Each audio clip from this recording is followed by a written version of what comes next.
Olá, estamos começando mais um podcast da TV Tapajoara. Eu e Fleury Colares estamos recebendo aqui a presença, a Josi já pela segunda vez, né, Josi? Isso. Mas a gente agradece mais uma vez a sua presença aqui para a gente falar de um assunto tão importante, tão relevante para a nossa sociedade. Eu te agradeço, assim como agradeço igualmente ao doutor Ítalo, promotor da Infância e Juventude, que sempre que a gente convida, ele está sempre disponível para tratar desse assunto, e é um assunto que a gente precisa falar cada vez mais dele, porque é um assunto que merece. Nós estamos falando de jovens que vão ser no futuro as pessoas que vão tomar conta aqui da TV Tapajoara, do Ministério Público, do pessoal que trabalha com assistência social. Portanto, é um assunto que deve ser bastante debatido.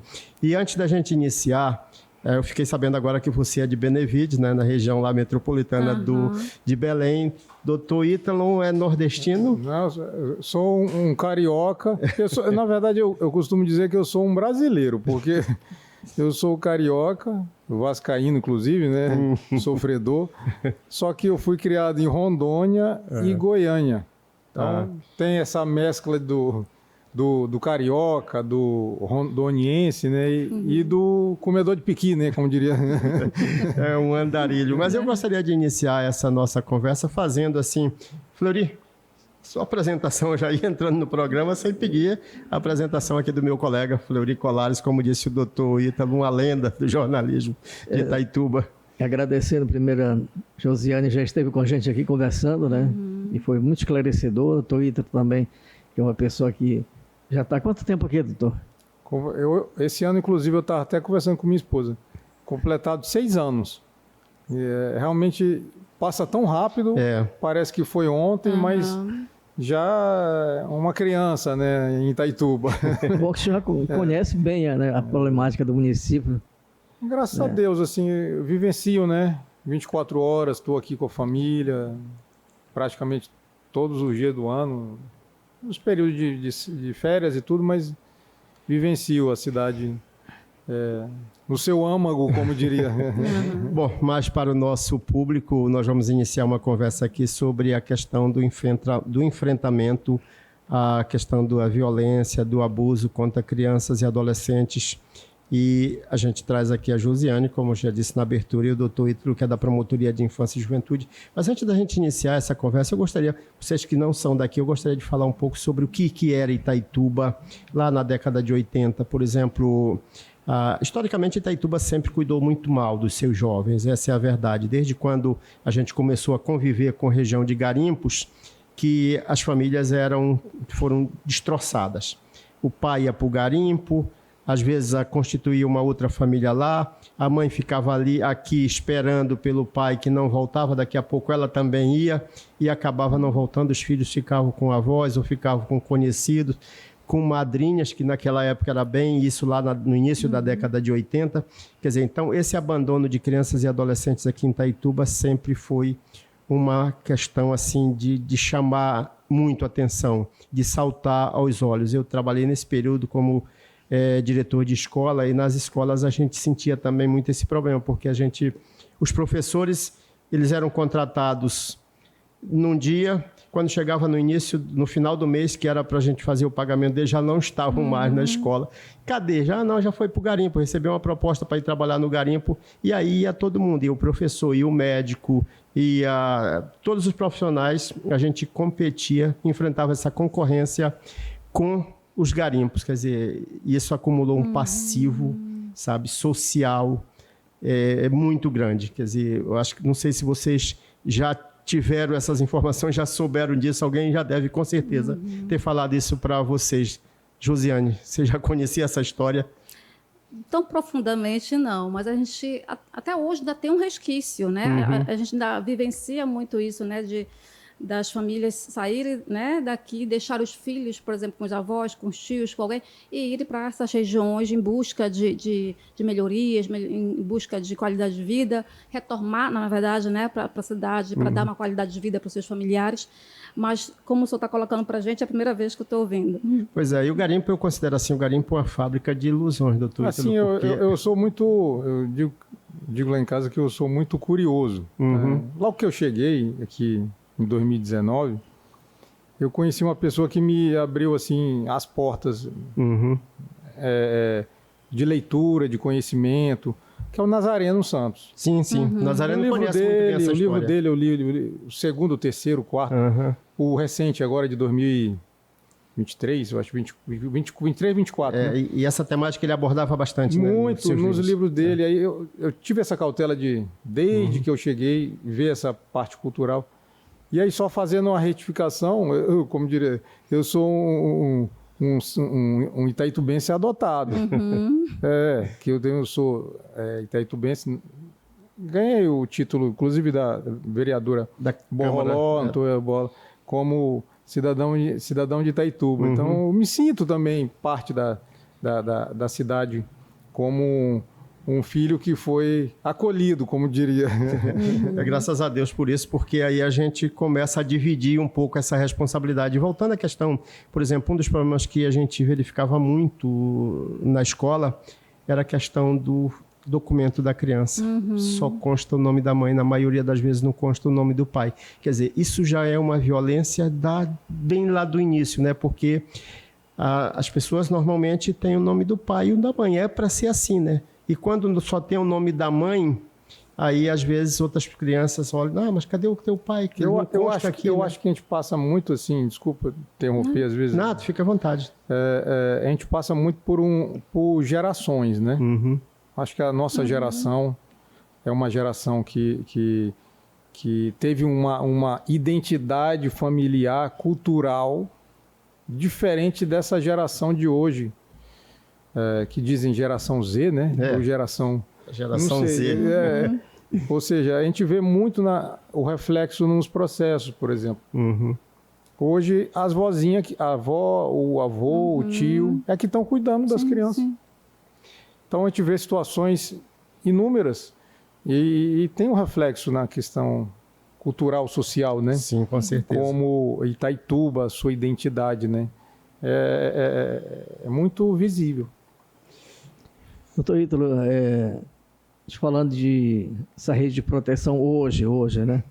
Já que o senhor já tem 6 anos aí de convivência com o nosso município, esse trabalho com as entidades, com os órgãos também se preocupam com as crianças. Como é que está hoje isso?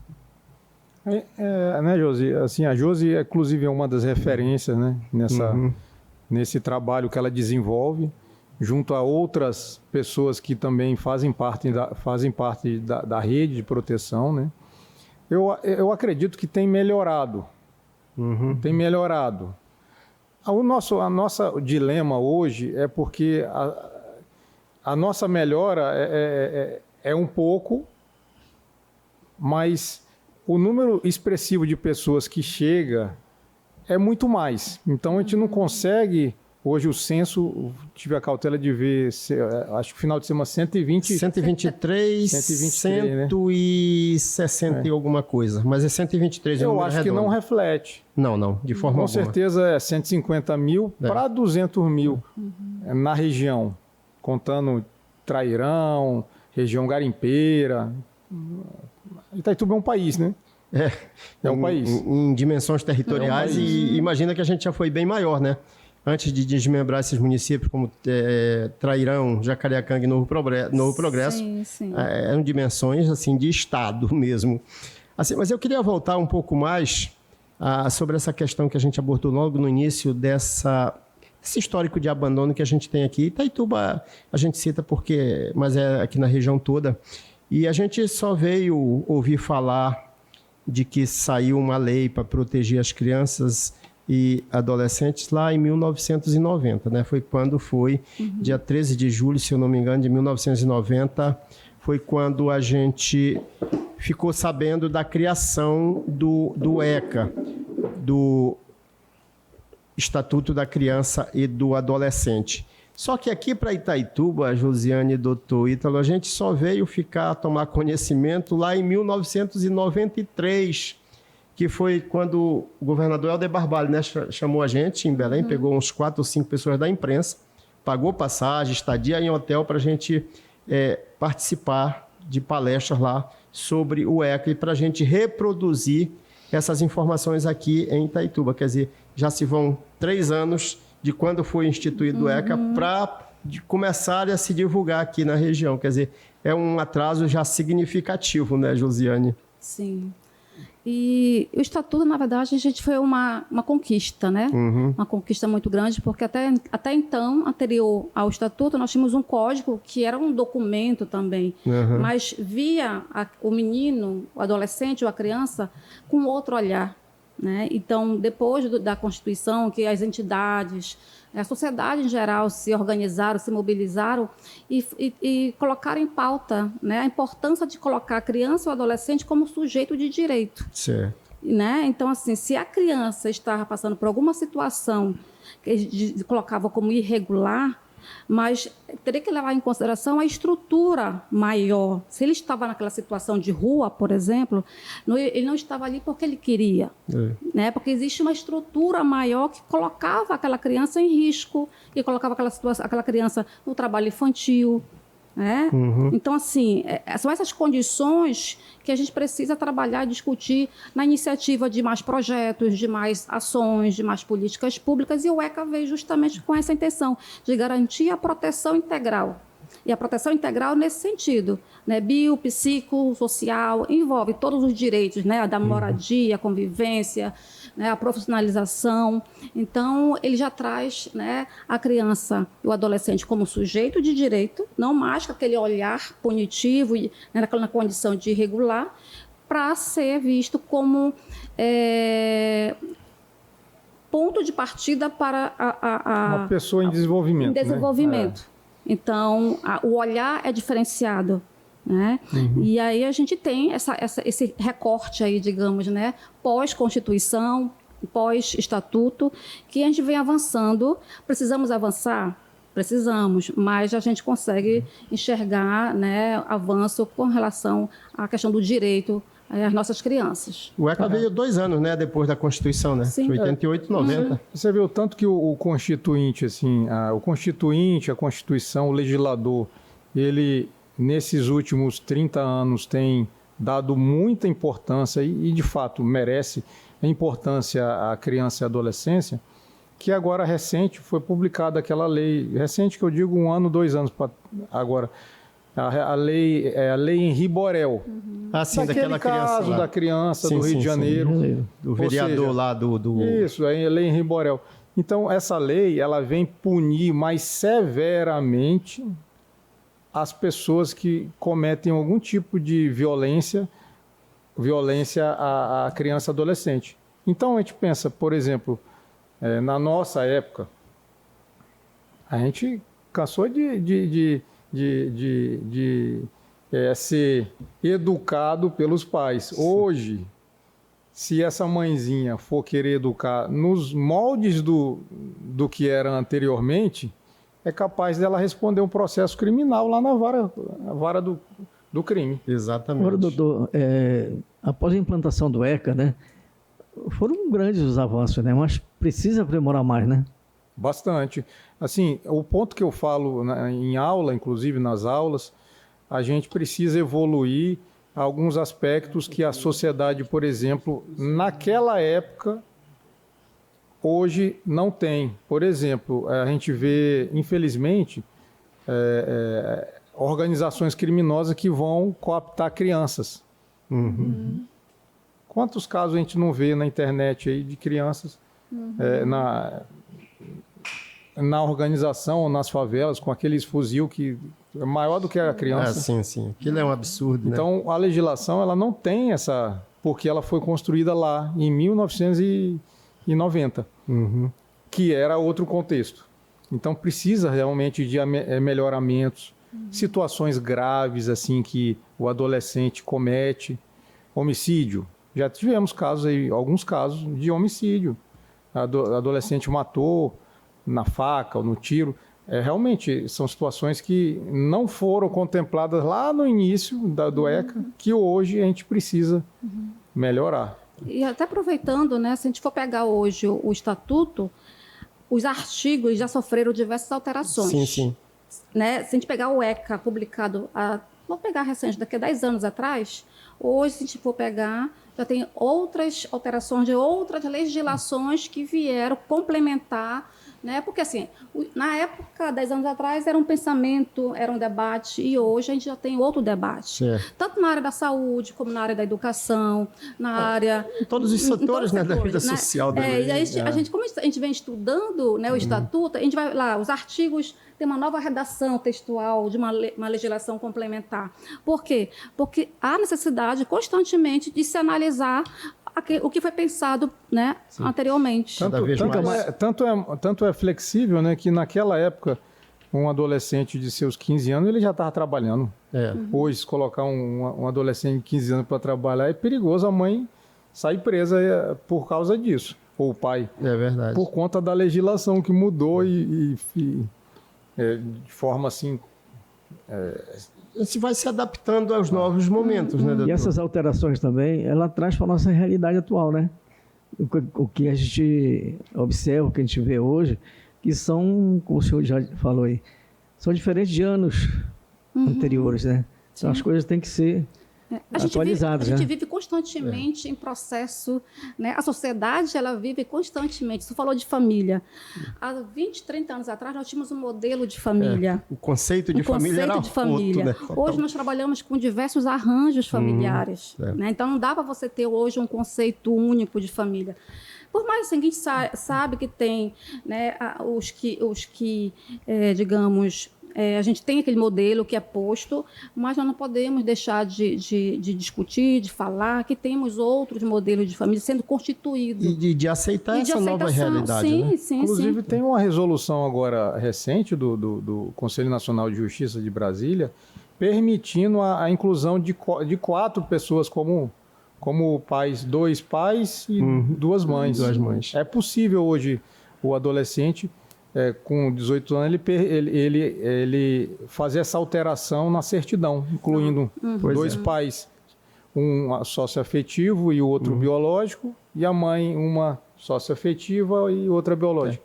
Acontece muito de padrasto, Sim. que cria a criança e a própria criança adulta fala, não, ele que me criou, quero que registre o nome dele.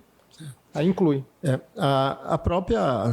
As nomenclaturas também vão mudando, né? E a gente aqui que trabalha no meio da imprensa, a gente até precisa também ir acompanhando, por exemplo, a questão a questão do termo da mãe solteira hoje não se usa mais, é mãe solo. Mas então a gente precisa também ir... O próprio nome, por exemplo, adotivo, antigamente, igual o termo menor, ele era utilizado, mas hoje já não é mais utilizado. É a adoção, filho sócio-afetivo, ou pai sócio-afetivo. Esse termo adotivo ou menor foi suprimido. Entendo. O nome abrigo também foi suprimido. Já foi suprimido. Acolhimento. Mas eu queria voltar um pouco nessa cronologia. A gente saiu da Constituição de 88, aí veio para 90, que foi quando foi implantado o Estatuto, foi criado o Estatuto da Criança e do Adolescente. Em 93 é que a gente começou a divulgar isso aqui, essa mudança, essa lei de proteção à criança e adolescente. Mas somente em 96, por isso que eu digo que a gente tem um atraso muito grande, somente em 96, doutor Ítalo, a gente teve o primeiro Conselho Tutelar aqui em Itaituba. O senhor sabia disso? Não sabia. Só 93, ontem eu estava conversando com a conselheira, dona Ana Maria, hoje ela é sindicalista, trabalha no Síndico de Saúde. Ela foi uma das primeiras conselheiras aqui, quer dizer, a gente tem um débito, um passivo, né, que a gente precisa recuperar isso. Maria José, que ficou um tempão, né, mais de 10 anos. A Zeza foi uma das conselheiras, assim, muito atuante. A lei de criação é de 93. Pois é, né? Do conselho, né? Sim, a gente só vai ter um pouquinho mais depois aqui, quer dizer... E hoje a gente já não pode mais falar de um conselho tutelar. Olha, o senhor tem falado muito sobre isso, né? Bastante, de mais um bastante. conselho. Nós precisamos. E Santarém já vai para o 4º conselho. Geograficamente, Santarém é 1/4 do nosso município. Então, só na geografia a gente já teria pelo menos 2. Se a gente for pensar em termos populacionais, Santarém tem 300 e poucos mil habitantes, a gente está com 123. Mas, geograficamente, realmente, aí a gente... Dimensão territorial. Em dimensão territorial. É o que prevê, inclusive, na resolução. Porque a resolução do CONANDA, ela fala assim, todo município até 100 mil terá um conselho. A gente já passou de 100 mil, né? Beleza, mas aí na observação ele fala, dependendo da geografia de cada município. E a gente se encaixa perfeitamente nisso. Por conta do município, a sede, até uma região garimpeira, ser 6 horas, 8 horas. Exatamente. Falou-se muito aqui, doutor Ítalo, da implantação de um novo conselho em Moraes. É para atender essa área mais longe de garimpo. Inclusive virou projeto de lei. Eu quero até agradecer o vereador Rangel, que encaminhou na primeira sessão legislativa, acho que dia 16 de fevereiro, eu estive até lá, na sessão, e ele encaminhou como projeto de lei. Já existe agora um projeto de lei. O prefeito o Valmir anterior, né? Sim. Ele incluiu na lei orçamentária desse ano. Então, a tendência é a gente aprovar esse projeto para que atenda especificamente a cidade, a região garimpeira, Moraes, que seria estrategicamente melhor. Alguns falam, não, Miritituba. Não, mas Miritituba está aqui do lado. É só atravessar o rio. Só atravessar o rio. Seria mais difícil. Continuaria a distância. E Moraes atenderia melhor porque já tem o futuro CRAS, né? E já tem uma delegacia. E tem uma questão também que precisa ser levada em consideração. Por exemplo, o primeiro conselho, os conselheiros estão sobrecarregados, né? São demandas de todos os cantos. E tem a questão do risco que eles correm nesses deslocamentos. Já foram 2 acidentes, né, Josiane? Sim. Nessa estrada aí, ficar colocando todo dia o pessoal para andar é um risco. Esses deslocamentos, né, como você está colocando, né, são quilômetros e quilômetros de distância. Então, pode ocorrer, né, além disso, além dos acidentes que podem ocorrer, são também, às vezes, a aceitação da intervenção desses conselheiros, né, porque são denúncias graves que eles recebem, né, e muitas das vezes a sociedade ela não está, né, porque, assim, querendo ou não, é o Estado entrando, né, na instituição família. Sim. Né? Então, assim, o conselho tutelar faz parte da rede. Né? E, então, se eles, quando recebem uma denúncia, eles vão fazer o trabalho, as atribuições que estão previstas ali no Estatuto. Então, das vezes, a gente já viu em outros municípios ameaças. Né? A família entende isso como uma invasão de privacidade. Uma invasão. Então, essa questão...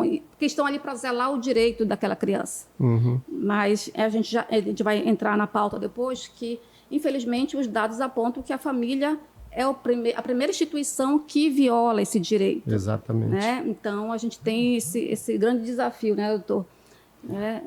Dessa questão aí, essa primeira instituição ser quem vem mais agredindo, né, o direito dessas crianças. E detalhe que eu falo assim, um detalhe muito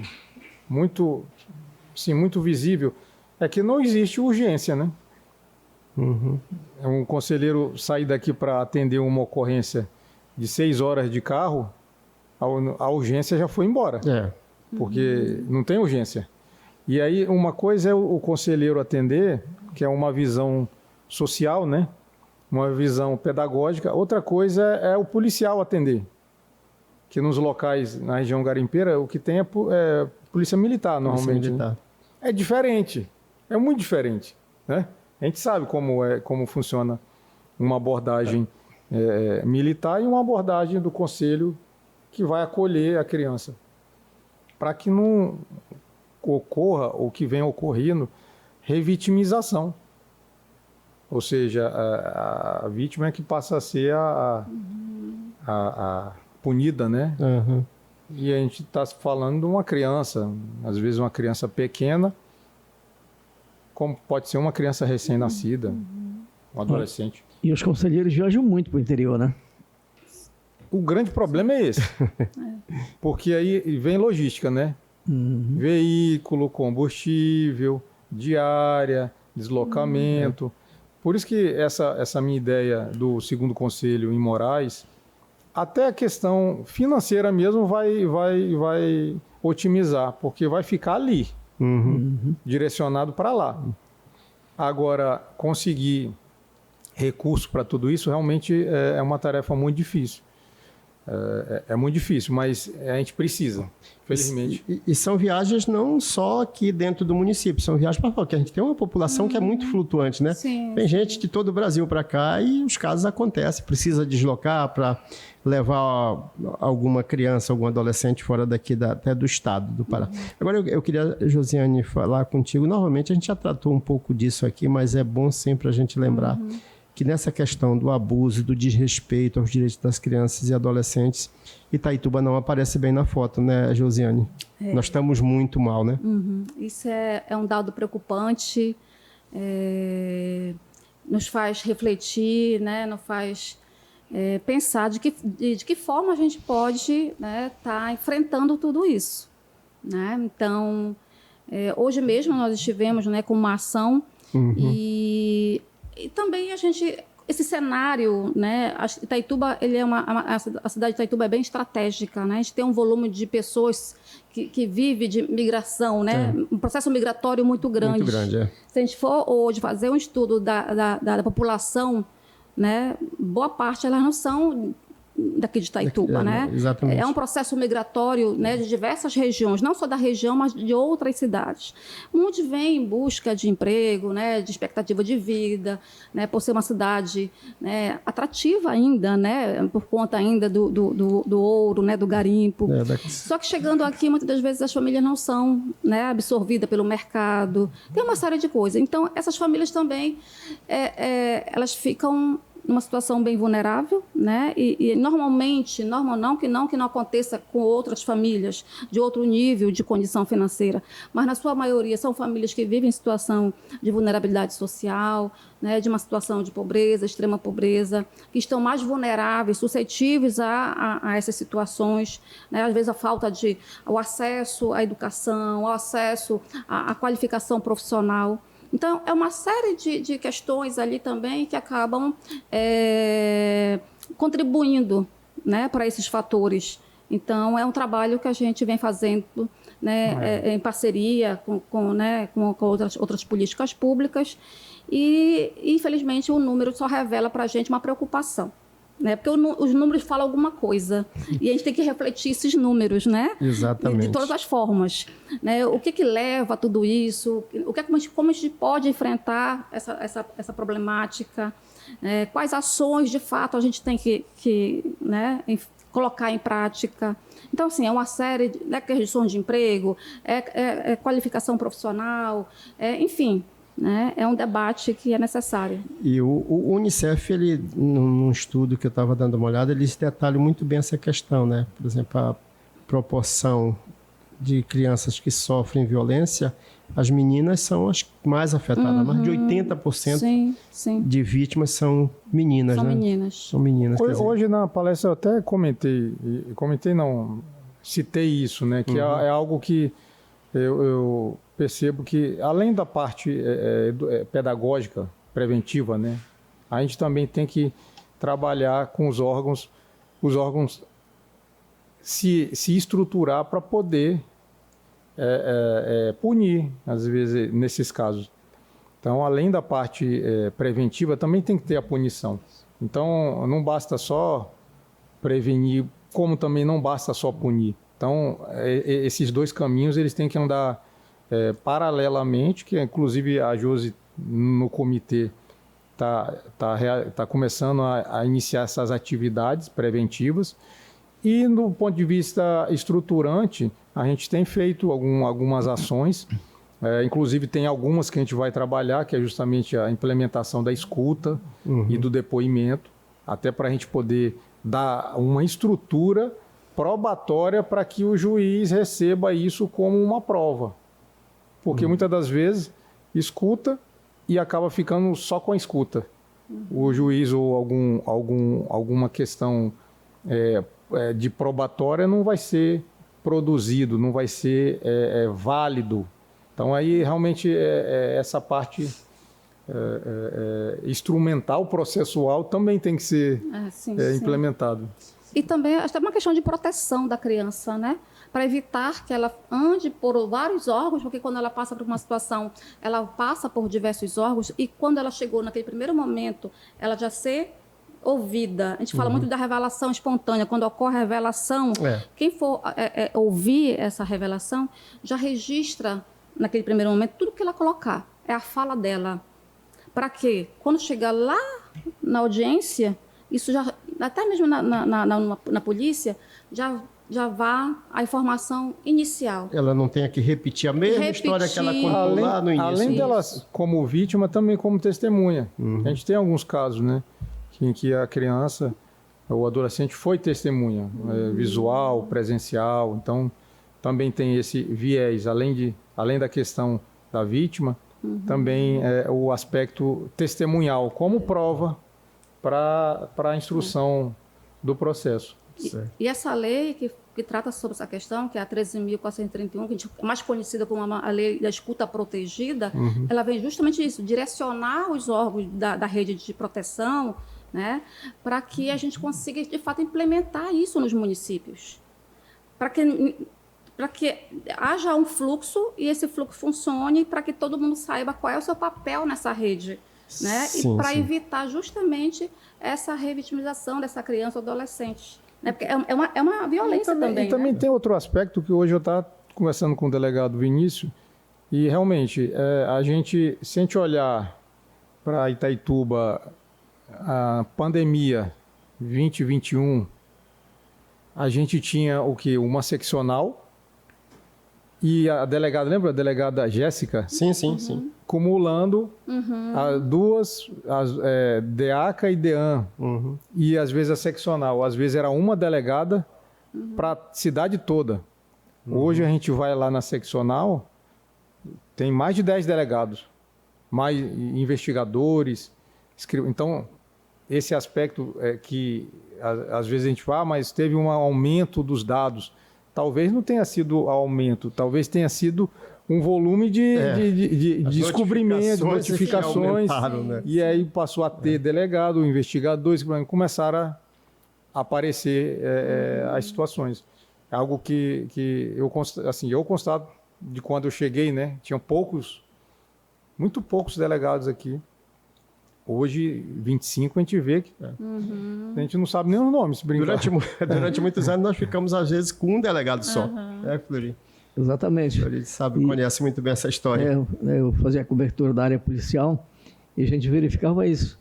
Por exemplo, chegava uma mulher fazer uma denúncia de uma agressão contra a filha, aí o delegado está aí? Não, tá só o investigador. Eu disse, não, eu não quero nem falar com o delegado. Então, quer dizer, eu acho que muitos casos também não... Vem amanhã. Né? E não tem notificação, né? É a famosa subnotificação, né, que a gente tem. Olha, a conversa está muito boa, mas nós vamos fazer uma pequena pausazinha aqui no nosso podcast para a Letícia vir dar o seu recado, pedir que o pessoal que está nos acompanhando que se inscreva no nosso canal.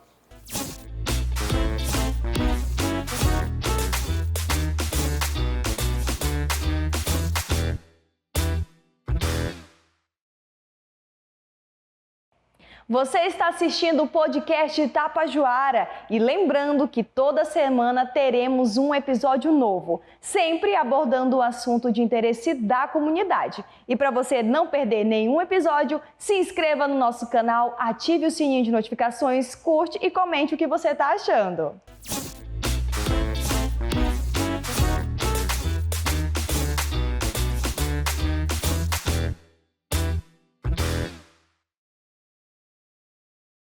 Estamos de volta com o nosso podcast da TV Tapajoara. Lembrando que o podcast já vai estar disponível a partir de 8 horas e 40 minutos, 8h30, 8h40, já vai estar disponível no nosso canal no YouTube. Amanhã a gente vai separar um trecho do programa também para exibir no Focalizando e no sábado a gente exibe o programa na íntegra. Quem não quiser assistir na internet, no nosso canal do YouTube, tem a possibilidade de assistir o programa na íntegra aqui no canal 7.1 amanhã. Aliás, sábado. Antes do programa Perna Bola Show. E a gente falava no final do bloco anterior sobre essa questão, às vezes, da falta da presença do Estado, né, doutor? Delegado de polícia, às vezes a figura da delegada também, que isso também é um outro problema, a gente até conversou sobre isso aqui com a Josiane, a questão do abuso contra mulheres. às vezes a mulher tem que relatar um caso para um delegado, ela não se sentia confortável de jeito nenhum, às vezes preferia nem ir lá. Acho que isso aí passa também uma questão como sociedade. Assim, eu vou puxar esse debate, sim, esse ponto. A gente, hoje, lá em casa, sou eu o único homem, o resto é tudo feminino. Minhas 2 filhas e minha esposa.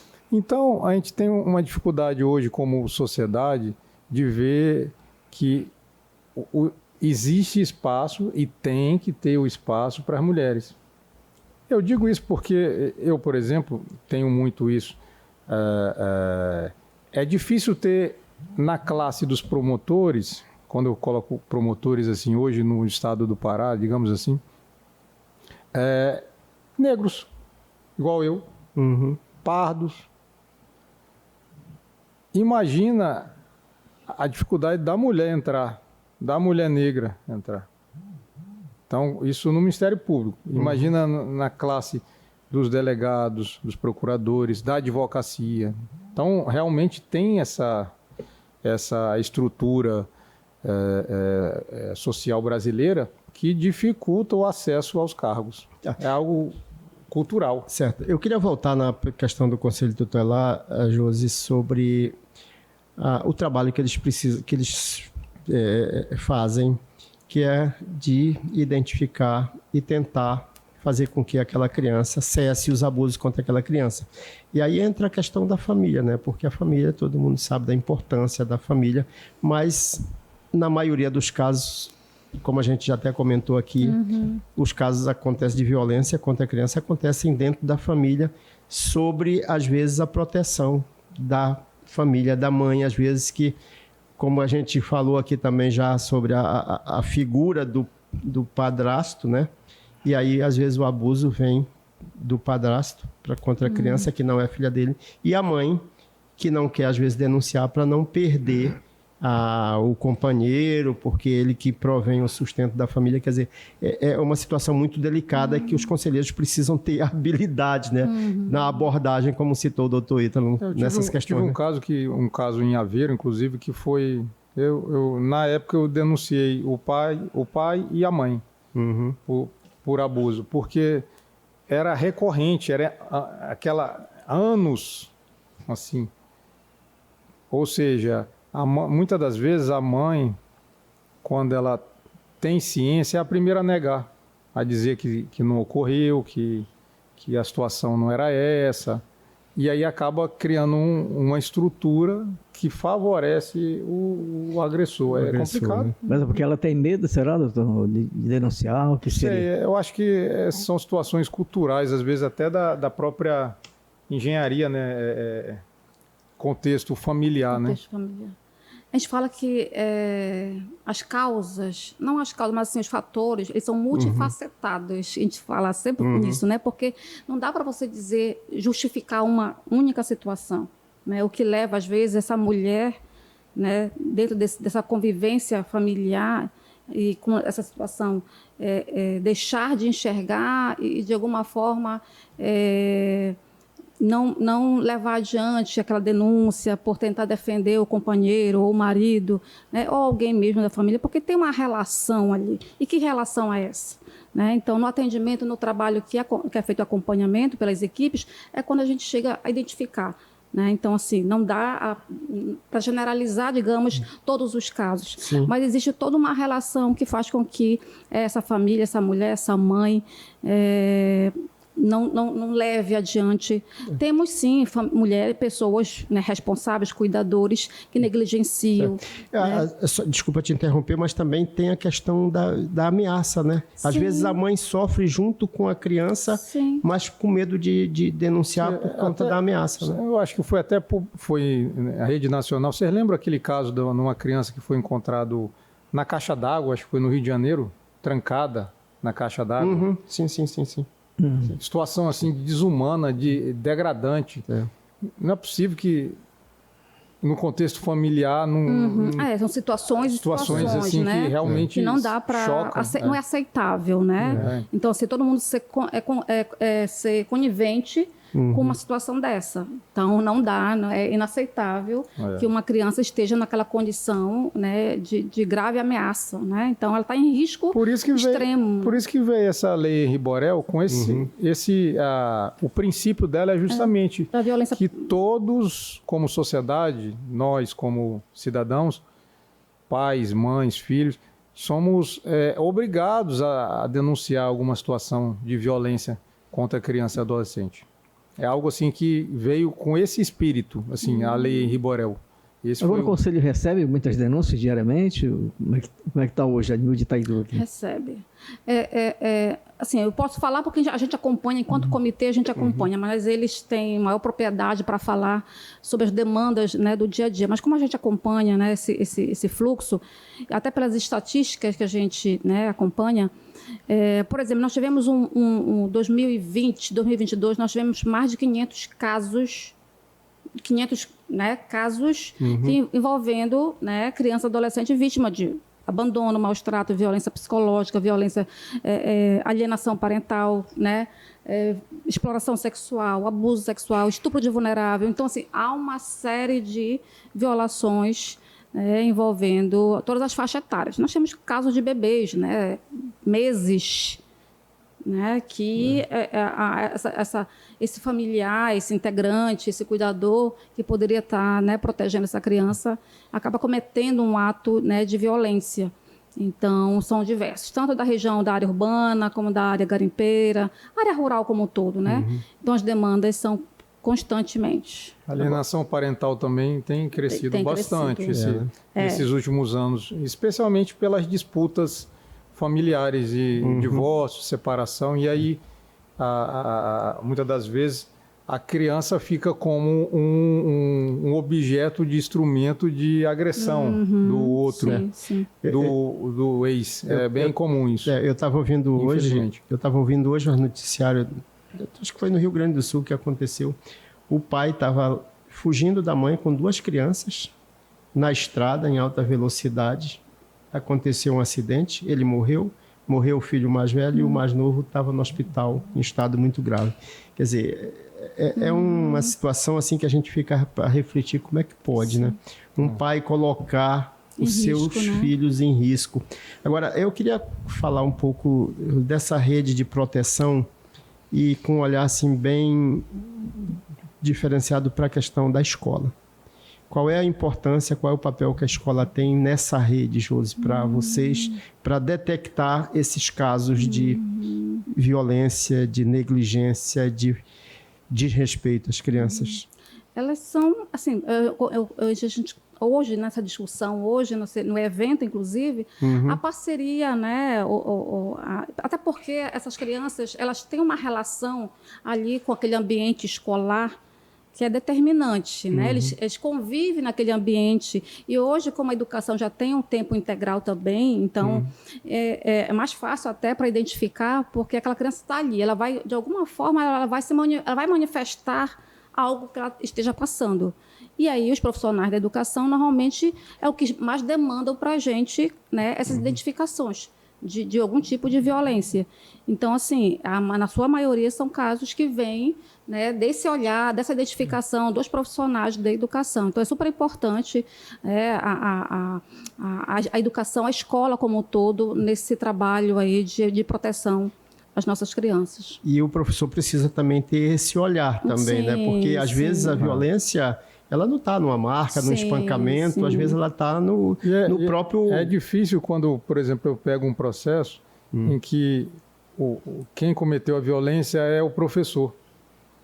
É difícil. É mesmo? É difícil. Tem casos, assim. A gente tem, vez ou outra, a gente tem alguns casos assim. É difícil, porque o professor é como se fosse o pai ou a mãe, né? Ali naquele ambiente, naquele período. E às vezes são violência, não violência física. Já teve algum caso de violência física. Tipo, a gente teve um caso de uma professora que colocou... Hoje tudo é globalizado, né? Uma situação aqui, vai bater lá no Ministério Público, na delegacia, ligeirinho. Foi o que aconteceu. A professora colocou a criança de castigo, de frente para a parede.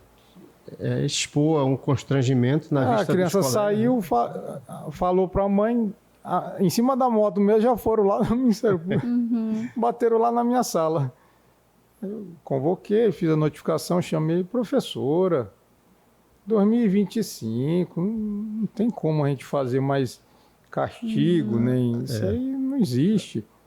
A educação está muito realmente, a educação, acho que a escola é um ambiente que eu costumo ir nas palestras, vejo a dificuldade social das crianças, assim, especialmente as pequenas. Um caso de uma criança que me sensibilizou muito.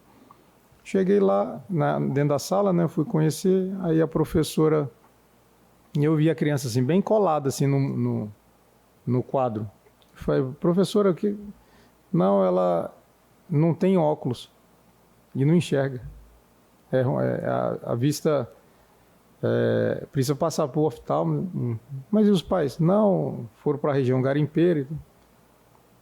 Não, Isso foi agora? Não, tem um tempinho. Tem um tempinho, né? Eu falei, não... Mas foi aqui em Itaituba? Foi aqui em Itaituba. Eu falei, eu vou conseguir esse óculos nessa consulta e esse óculos. Eu pensei, o dia que eu mandei, essa criança comprou e mandou foto para mim, tá doido. Para mim, aquilo ali...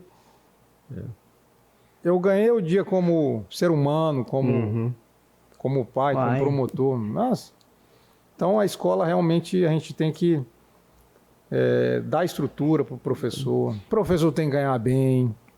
Isso é algo que é positivo. Tem que ter uma estrutura, ar-condicionado. Assim, de modo geral. Agora, as nossas escolas, doutor, elas já melhoraram bastante, né? Já melhoraram bastante. Antigamente, a gente tinha umas escolas que... Meu Deus do céu. Agora, essa questão, por exemplo, não tem como uma criança que é submetida a isso, ela ter uma boa aprendizagem, né? Ela se desenvolver na escola. Sim, sim. No caso da professora que estava colocando a criança de castigo, aqui o constrangimento na frente de todos os coleguinhas, ela vai ficar traumatizada, às vezes nem vai mais querer ir para a escola, né? Quer dizer, aí é mais um problema social que você cria, né? E a gente vem conversado, né? As escolas, assim, eu tenho um contato e eles fizeram agora, recentemente, inclusive, a gente fez um trabalho conjunto em algumas instituições do trabalho pedagógico, da semana pedagógica, né? Então, esse trabalho de preparação, do retorno das crianças. Então, eles tiveram uma semana de debate, de formação mesmo. Então, assim, das escolas que eu fui, que eu acompanhei, que também contribuí, levando informações sobre a escuta qualificada, sobre o ECA. Então, a gente trabalhou muito sobre isso, principalmente desse olhar além do que eu vejo, né? Porque às vezes a gente precisa ter esse olhar, né? Sim, sim. Assim, então, eu tenho que observar mais, porque pode ser que aquela criança não fale, mas se eu observar, eu consigo trazer, identificar alguma situação que aquela criança está com receio, com medo de falar. Então, é importante a gente vê muito isso também, né? Hoje, duas situações que tem bastante nas escolas, né? Quando eu vou lá nas escolas, a professora relata, a diretora, bullying e racismo. E agora com o contexto de homofobia. Então, a gente tem esse complexo de situações que, além da questão da violência, a própria criança, às vezes, ela é objeto sofre duas vezes. Duas vezes, né? E não deixa de ser uma violência, né? Sim. Uma violência. O bullying é violência psicológica, né? E o racismo é um outro problema também, né? Também, posto aí, né? Que hoje a gente está muito em pauta, né? Essa questão. Então, são também demandas que chegam também para a rede de proteção, né? E aí eu tive um caso, desculpa atrapalhar, Fleury, tive um caso do contrário, né? Que foi o aluno agredir fisicamente ou psicologicamente a professora. Desenhou olha só, final da aula, desenhou uma banana e entregou para a professora e disse, é para você, sua macaca. Meu Deus do céu. Isso é uma violência, né? Só que o contrário, né? Sim. Então, a gente tem todo tipo de situações. A questão só falando da escola, de visita à escola, é frequente esse trabalho de vocês, de acompanhamento? Sim, o que acontece? Como a gente faz um trabalho dentro do CRAS, Centro de Referência, né, de Assistência, nós temos um acompanhamento das famílias, principalmente a que são do Bolsa Família, né? Então, a gente, normalmente, nós temos um planejamento, né, do CRAS, então a gente desenvolve trabalhos em parceria. São quantos CRAs já? 4? Hoje nós estamos partindo para o 5º CRAS, nós vamos inaugurar agora bem próximo, certamente, em Moraes Almeida. Então, a gente está com essa expansão da política do SUAS. E aqui hoje nós temos no Miritituba, nós temos na Floresta, ali na Pracinha da Cultura, nós temos no Bela Vista, nós temos no Liberdade, e temos também uma certa extensão também do trabalho no quilômetro 5, que tem um centro de convivência. Né? Então, está aberta a população para orientação, para inserção em programas sociais, inclusão no cadastro único. Né? Então, em todos os serviços, ela pode chegar nessas casas da família, como a gente fala, para que ela possa acessar as políticas sociais. E aí, a partir disso, como o governo federal, a família, que são beneficiários do programa Bolsa Família, se ela não cumprir aquelas condições, automaticamente, se ela não atendeu, o governo federal já sinaliza para o município: olha, município, tem 10, 20, 30, 500 famílias nessa situação. Vocês precisam fazer busca ativa dessas famílias. Né? Então, nessa busca ativa, que às vezes o endereço não tá atualizado, às vezes a gente não consegue localizar, a gente vai até a escola. Né? Pelo sistema, a criança estuda na escola X. Então, a gente faz esse trabalho, aí faz reuniões com as famílias de orientação, para que esses números também caiam, né, de descumprimento do programa, porque perde a família, perde a criança, todo mundo perde. Porque quando a família deixa de receber o benefício, ela recebe só depois, de um mês depois, aquele valor que foi bloqueado. Além da questão financeira, também tem a perda maior, que é a questão da sociedade. Tem outra coisa que também eu tenho... Isso aí, inclusive, eu vou até reunir com o prefeito, com o secretário de Educação, é a questão das creches, né? A gente tem que ampliar as creches, porque finalizar as creches, né, e instalar outras. Porque a creche é aquela que vai atender a população mais carente, que é aquela mãezinha que coloca um filho para cuidar de outro, uma criança para cuidar de outra recém-nascida, um adolescente para cuidar de outra criança.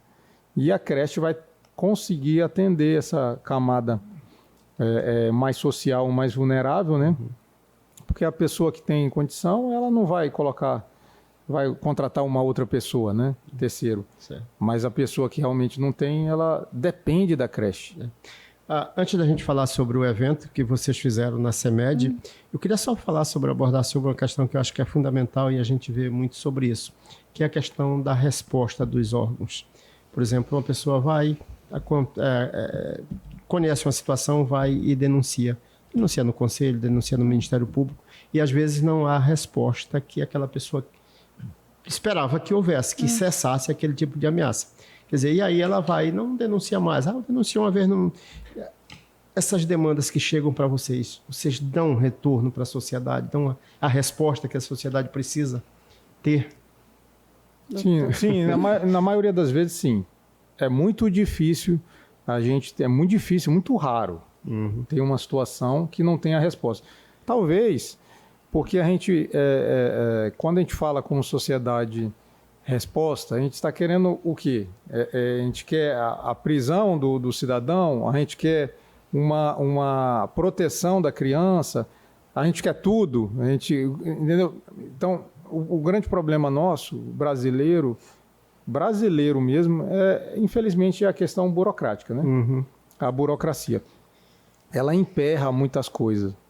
E aí, quando eu falo burocracia, é dos órgãos, do próprio sistema de justiça para condenar efetivamente aquele cidadão, que tem provas efetivas, e aí passa 5 anos, 10 anos, 15 anos, 20 anos, e ele não tem uma resposta. Então, é um complexo de situações E dependendo da demanda, da situação, no caso específico de caso de crimes, é o que ele está colocando, né? Mas se for numa demanda, digamos, a nível de outras políticas, no caso que eu posso falar da política de assistência, aí depende, porque tem, assim, assistência social a gente trabalha com demandas que a gente não consegue resolver de imediato.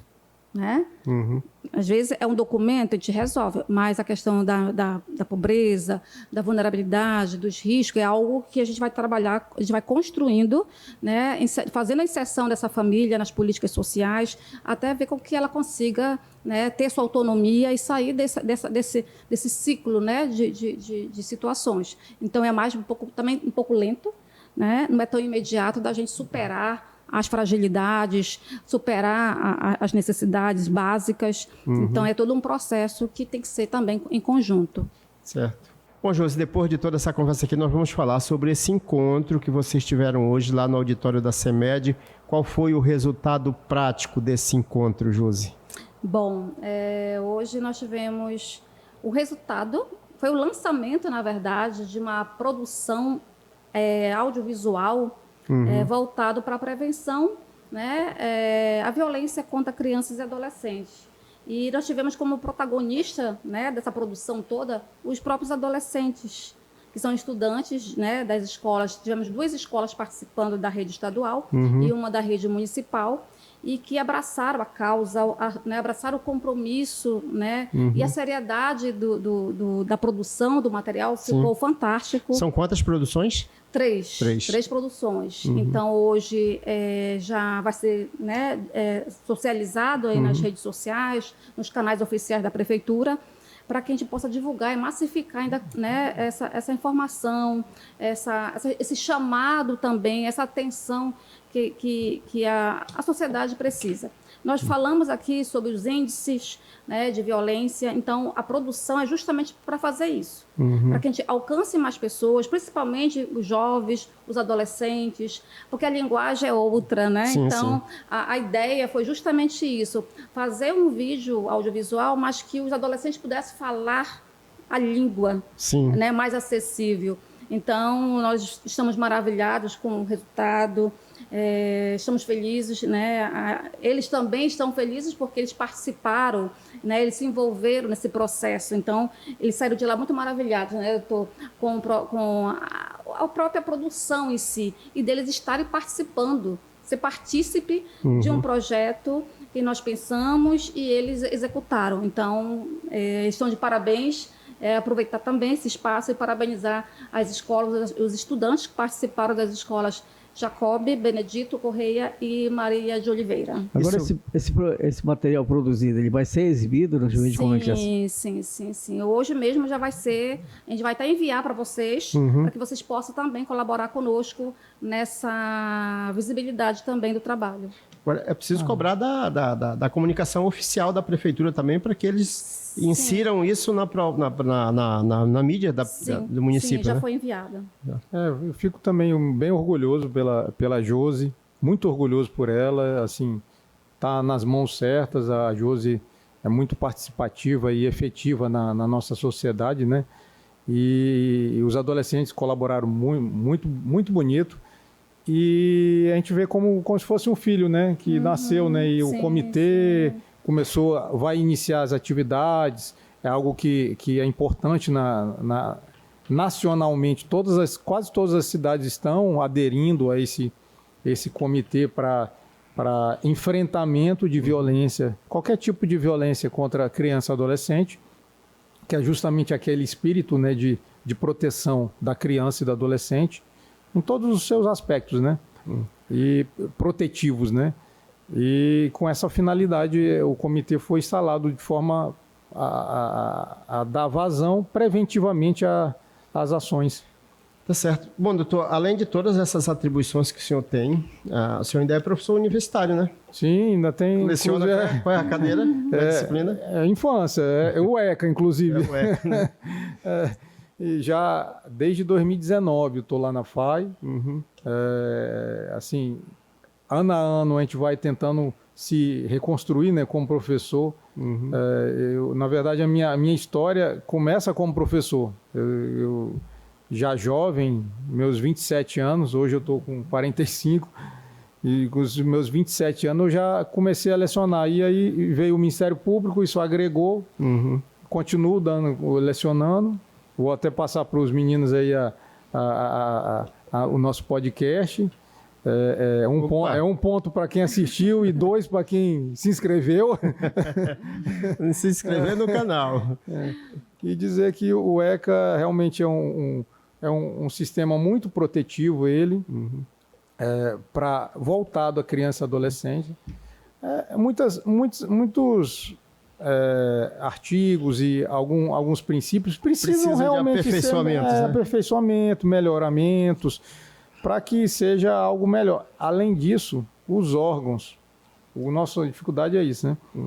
Estruturar para poder receber e, de fato, aplicar o ECA, né? Que muitas das vezes não basta só a lei, né? No Brasil funciona muito isso, né? Às vezes tem lei que não pega, não basta só a lei, tem que ter uma estrutura para poder receber essa lei e aplicar de fato ela, né? Certo. Fleury, estamos chegando ao final já do nosso chegando podcast. ao final. Só para o doutor Ítalo disse que tem uma filha que gosta da comunicação. O apelido é jornalista dela. Raíssa, eu até mandar um abraço para ela, um beijo, pai. Tá certo. Bom, Josi, doutor Ítalo, muito obrigado pela presença de vocês aqui. Para finalizar, o senhor já mandou o recado para os seus alunos, para os acadêmicos do curso de Direito. Precisa eles conhecerem essa história de Itaituba, a gente falou logo no início do programa, por isso que é interessante eles assistirem o programa todo. Bom, mas muito obrigado pelo trabalho de vocês também, sabe, em prol da nossa sociedade, as nossas crianças, com certeza, muita gente já agradece o trabalho de vocês por ter resolvido situações que, se não fosse o trabalho de pessoas dedicadas como vocês, certamente muitas famílias estariam sofrendo com esse problema, que é uma chaga na sociedade, né? E precisa ser extirpada, né? Sim, sim. E assim, e como militante mesmo, né? Eu já fui presidente do Conselho da Criança em outros municípios, né? Então, e militante da política de assistência, que trabalha também com a questão da proteção, é uma bandeira que a gente levanta, né? A gente vê a fragilidade, né, de muitas famílias e a gente precisa insistir em mais ações, em mais políticas públicas, mais investimento e colocar na agenda mesmo que a gente precisa, não é custo, não é despesa, né? É proteção. É proteção. E a gente precisa, e com o apoio de toda a sociedade em geral, a imprensa também é fundamental para esse processo de levar orientação, de levar conhecimento. A gente agradece, né, mais uma vez o convite, né, estarmos aqui para que a gente possa difundir cada vez mais. Tá certo. Eu agradeço também o convite. Sou apaixonado pelo tema infância, né? Algo que eu gosto de contribuir. Assim, em Itaituba, eu por ter sido muito bem acolhido, é algo que a gente tenta colocar um temperozinho, colocar uma folhazinha ali, né? E regando. Aquela folhazinha, né? Ali foi o Ítalo colocou. A gente não desiste, né? Então, algo que para o bem, né? E quando a gente vê esses adolescentes sendo uma construção sadia, vai ser um futuro da nossa cidade, né? Nosso Brasil. Então, eu faço isso com muito gosto. Exatamente. Agradecendo, então, pelos esclarecimentos, né? E dizer que a gente está aqui, qualquer hora que quiserem voltar, né, Titi? Exatamente. O doutor Ítalo já até sugeriu uma pauta que a gente vai agendar.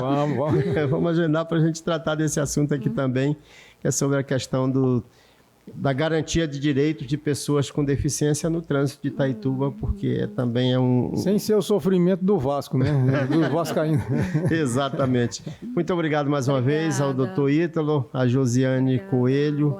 Josiane, bom trabalho para vocês. Obrigada. Bom enfrentamento a essa batalha que ela é diária e é muito difícil de ser enfrentada.